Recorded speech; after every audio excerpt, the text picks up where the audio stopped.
Apócrifos. Carta de Tibério César a Pilatos. O que se segue é a resposta de César Augusto a Pôncio Pilatos, governador da província oriental. O próprio César acrescentou uma sentença de seu próprio punho e letra e enviou-a pelo mensageiro Raabe, ao qual confiou ainda 2.000 soldados.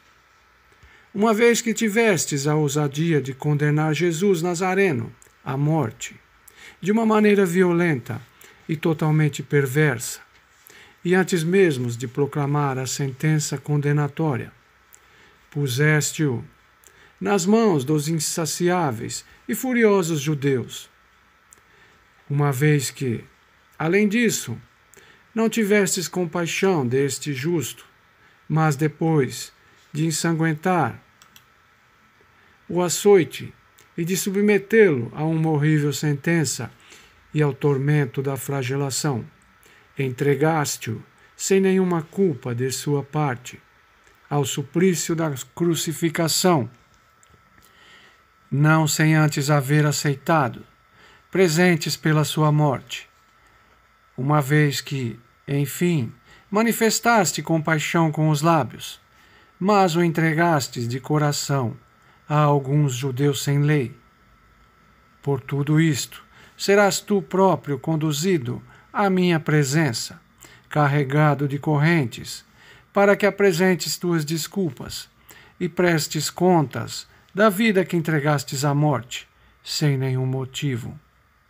Mas, ai da tua dureza e da tua falta de vergonha. Desde que este fato chegou aos meus ouvidos, estou sofrendo na alma e sinto que minhas entranhas se espedaçam, pois veio a mim uma mulher que se diz discípula dele, Maria Madalena, de quem afirma expulsou 7 demônios. Ela testemunhou que Jesus operou portentosas curas, fazendo com que cegos vissem, coxos pudessem andar, surdos pudessem ouvir, leprosos fossem limpos, e que todas essas curas aconteceram apenas com a sua palavra. Como concordastes que fosse crucificado sem nenhum motivo? Por que, se não querias aceitá-lo como Deus, deverias pelo menos ter-te compadecido dele, como médico que era? Até o próprio relatório que me chegou de tua parte está reclamando o teu castigo, já que nele afirmas que aquele era superior a todos os deuses venerados por nós. Que se passou para que o entregasses à morte? Saibas, pois, que assim como tu o condenastes injustamente e o mandaste matar, da mesma maneira eu, com todo o direito, farei justiça contigo. E não somente contigo, mas também com todos os teus conselheiros e cúmplices, dos quais recebestes o suborno da morte. Então Tibério César entregou a carta ao emissário e, juntamente com ela, a sentença na qual ordenava, por escrito, que todo o povo dos judeus passasse pelo fio da espada e que Pilatos fosse trazido como réu até Roma, juntamente com os principais dentre os judeus, aqueles que à época eram governadores, Arquelão, filho do odiosíssimo Herodes, e o seu cúmplice Filipo, o pontífice Caifás e Anás, seu sogro, e todos os demais judeus responsáveis.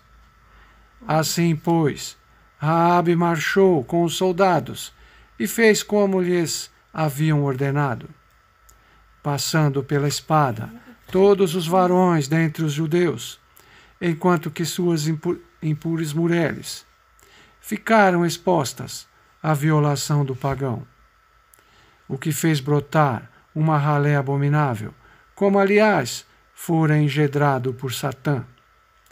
Depois o emissário cuidou de Pilatos, de Arquelão e Filipo, de Anás e Caifás, e de todos os responsáveis dentre os judeus. E carregando-o de correntes, pôs-se com eles a caminho de Roma. Aconteceu que, ao passar por certa ilha chamada Creta, Caifás perdeu a vida de uma maneira violenta e miserável. Então carregaram-no para sepultá-lo, mas nem sequer a terra dignou-se admiti-lo em seu seio, já que o arremessava para fora. Quando os que ali estavam presenciaram esse fato, apanharam pedras e arremessaram-nas sobre o cadáver, que foi desta forma enterrado. Os demais chegaram até Roma. Existia entre os reis da antiguidade o costume de livrar da condenação um réu de morte que contemplasse o rosto real. César, então, deu as ordens necessárias para não se deixar ver por Pilatos. Assim, pois, meteram-no numa caverna e ali o deixaram, conforme as ordens do imperador. Da mesma forma, ordenou que Anás fosse envolto numa pele de boi, de modo que quando o couro secasse ao sol, ele fosse constrangido e suas entranhas saíssem pela boca. Assim, violentamente, perdeu ele sua miserável vida. Aos demais presos, judeus, executou-os, mandando passá-los pelo fio da espada. Mas a Arquelão, o filho do odiosíssimo Herodes, e o seu cúmplice Filipo, condenou-os ao suplício da empalação. Certo dia o imperador saiu de casa para uma caçada e ia em perseguição a uma gazela, quando esta parou precisamente em frente à boca da caverna onde estava Pilatos. Já próximo da execução, Pilatos tentou fixar seus olhos em César, mas não o conseguiu, porque a gazela postou-se na sua frente. César, então, disparou uma flecha visando o animal, mas o projétil atravessou a entrada da caverna e matou a Pilatos.